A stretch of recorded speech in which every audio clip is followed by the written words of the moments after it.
So nandito ako mga buddy sa Sitio Latag ng Barangay Halang Lipa City. So yan yung dulo ng kalsada pababa. At ang ating pupuntahan ay isang mini falls. Hindi naman ganong kalakihan mga buddy, pero babaybayin natin tong trail na to para maipakita ko sa inyo yung isa sa pinapaliguan din ng mga dumadayo sa lugar na to. So dito sa parting ito, andyan yung ilog ng Sitio Latag. Babaybayin natin to. So ito yung first time ko na pupuntahan ito ng solo. So galing ako dun sa kabila kanina, dun sa isang napakagandang pinapaliguan din. Panoodin nyo rin yun mga buddy. So tingnan niyo ang napakagandang lugar na to na puro puno. Isang napakagandang kagubatan. Para sa mga naghahanap ng adventure, mga gustong gustong iba namang ma-experience, ito, puntahan nyo itong lugar na to dito sa Sitio Latag.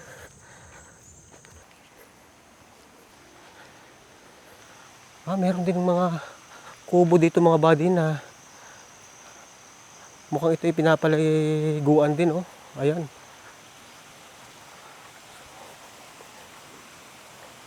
So isa din tong pwedeng pagpiknikan mga buddy, itong lugar na to.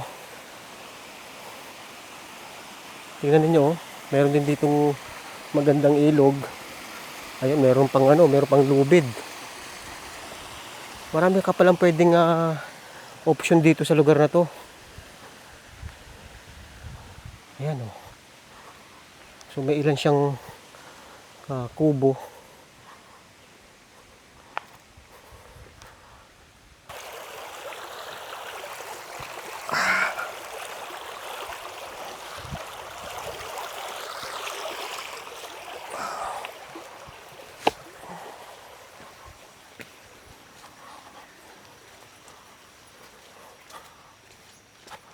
So medyo kumikitid na yung trail. So dito rin yung ating magiging ruta pagbalik. Solong-solo ko yung kagubatan at mga body.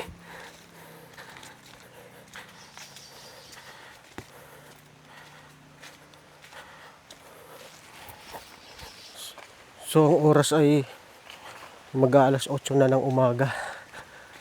So yung ilog nandito lang mga body, no. Nasa kanan ko. Ayan. So may abandonadong bahay dito.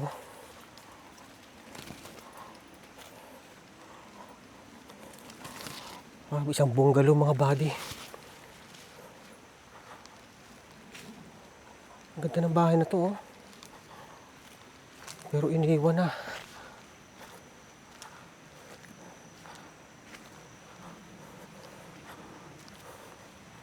Grabe.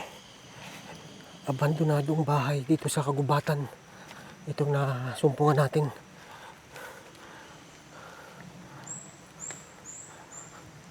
Bakit kaya inalisan to, no? Ang ganda ng pwesto.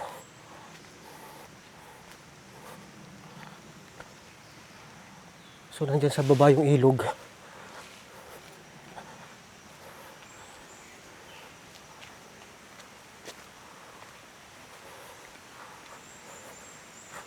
Ayan.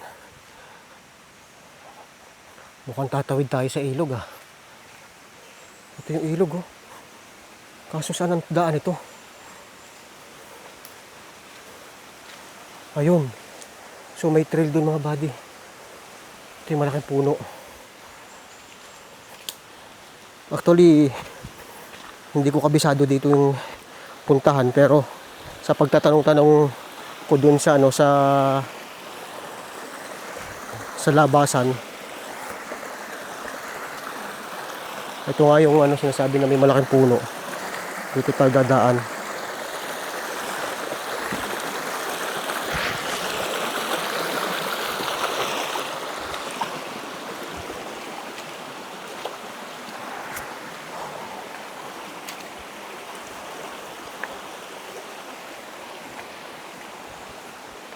Ito yung trail. Ito yung kaputol ng trail. Ito yung malaking puno na sinasabi. Grabe, ang laki. Ano kayang klaseng puno ito? Ang laking mga body. Kita niyo yung katawan nito, oh. Sobrang laki.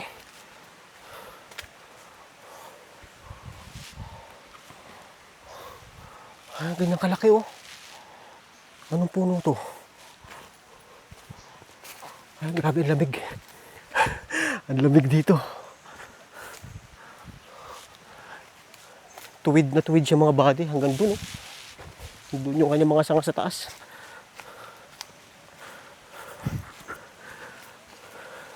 So, tumawid tayo sa ilog. So, yung ilog ngayon nandito na sa kaliwa natin.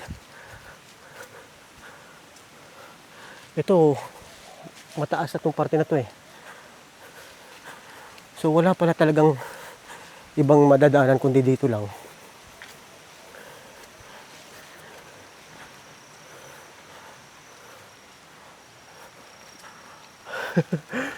Ito yung adventure na sinasabi.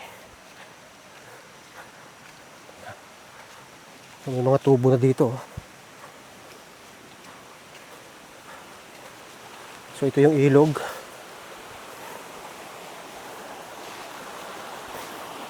Gumaganda na yung ilog dito. Ang linis na, oh.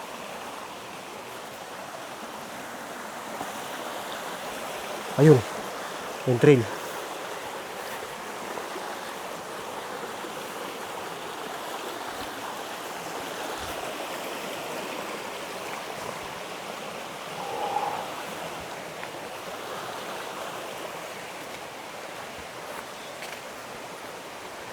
Ito yung exciting dito sa ganito mga body, no? Dahil first time natin. May konting kaba. Pero mas nangingibabaw yung excitement. Ayan. May trail naman eh, kaya hindi tayo mawawala.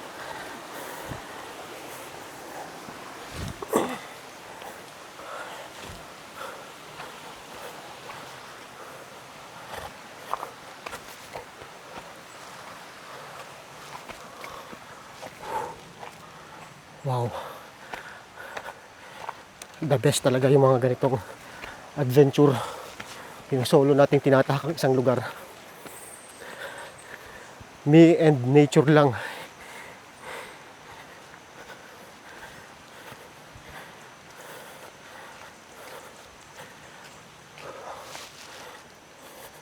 So 11 minutes pa lang tayong naglalakad. Ang sabi mga nasa 30 minutes daw eh. More or less.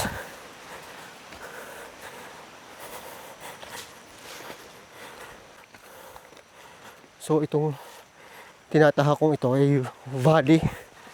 Nasa gitna siya mga body ng dalawang mataas na bahagi.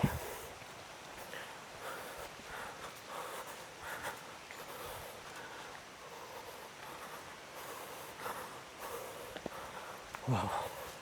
Grabe ang lamig. Ang lamig dito. Palibasa halos hindi na tagos yung mga sikat ng araw.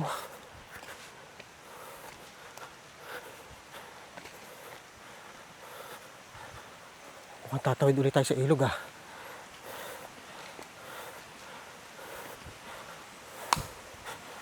Ito na naman yung ilog mga buddy.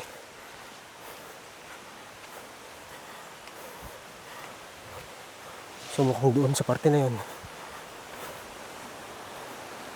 Wow!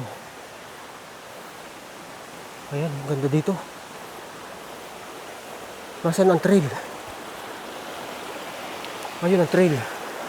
Nasa kabila.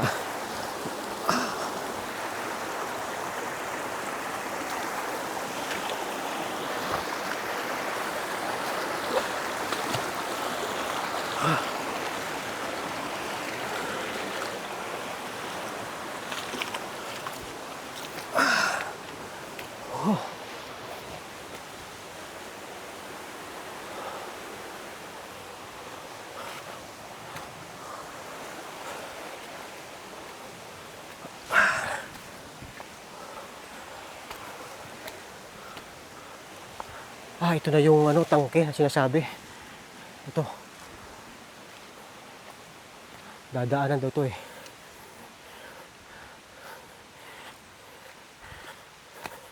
So mukhang na-abandon na din tong tangke na to. Malapit-lapit na siguro yung ating destinasyon.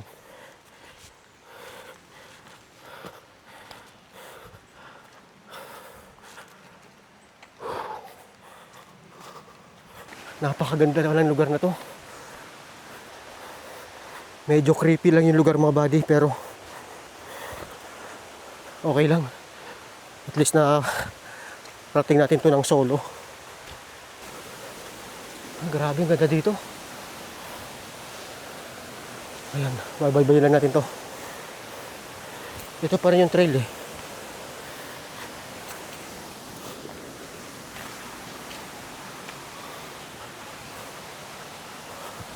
Yung bato dito oh.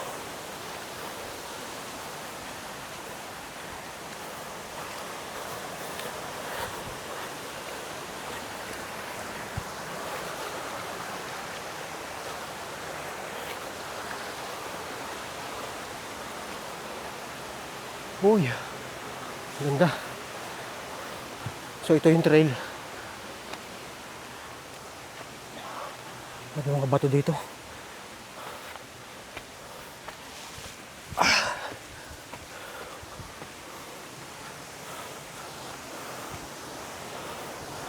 Wow.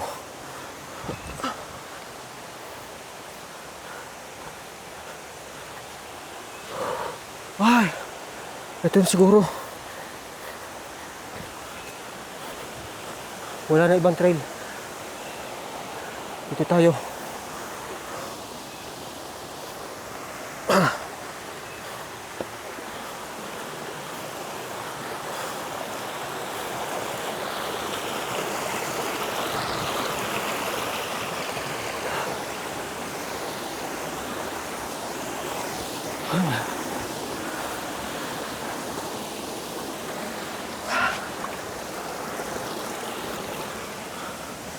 Malapit na.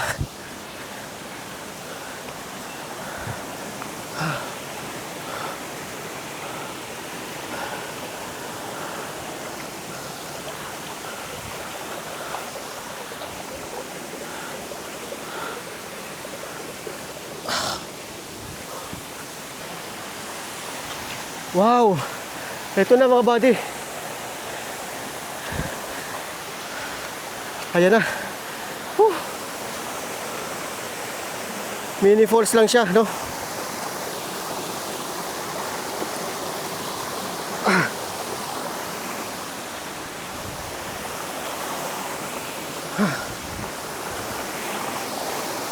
Ang ganda.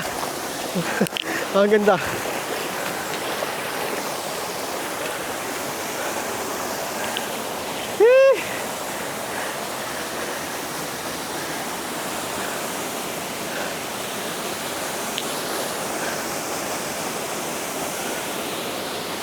Okay. So ito lang paalala ko mga buddy. Sa mga pumupunta dito, please naman, huwag nyo naman babuyin. Ang daming kalat dito. Ayan oh. Mga bote ng alak. Mga basura. Wow naman. Huwag naman ganon. Ayan oh. Pero ang ganda, ang linis ng tubig. So ito pa yung panibagong anggulo ng falls na to. Ayan. So 21 minutes mga buddy mula doon sa kalsada ng Sitio Latag doon sa baba.